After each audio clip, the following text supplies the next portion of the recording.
They have an early free kick, India. Oh, great. This is the free kick.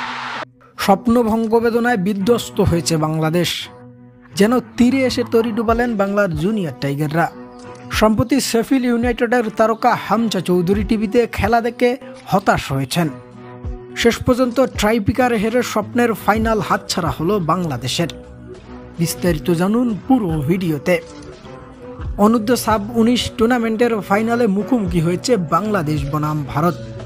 এই দিন 64% জয়ের সম্ভাবনা নিয়ে মাঠে নেমেছিল বাংলার জুনিয়র টাইগাররা। ভারতের ছিল মাত্র 23%। তবে ম্যাচ শুরুর মাত্র 2 মিনিটে গোল খেয়ে বসেন বাংলার ছেলেরা। পরবর্তী সময়ে বাংলাদেশের গোলে সমতায় ফেরে বাংলার টাইগাররা। পরবর্তীতে ম্যাচ ড্র নিয়ে শেষ হয় ম্যাচের পুরো সময়।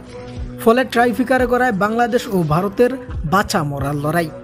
ম্যাচটির ট্রাইফিকারে 4-3 গোলের ব্যবধানে হার নিয়ে মাঠ ছাড়তে হয় বাংলার টাইগারদের।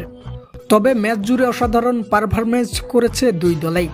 তবে দুর্ভাগ্যবশত চোখে জল নিয়ে শেষ পর্যন্ত মাঠ ছাড়তে হয় বাংলাদেশের তরুণ টাইগারদের।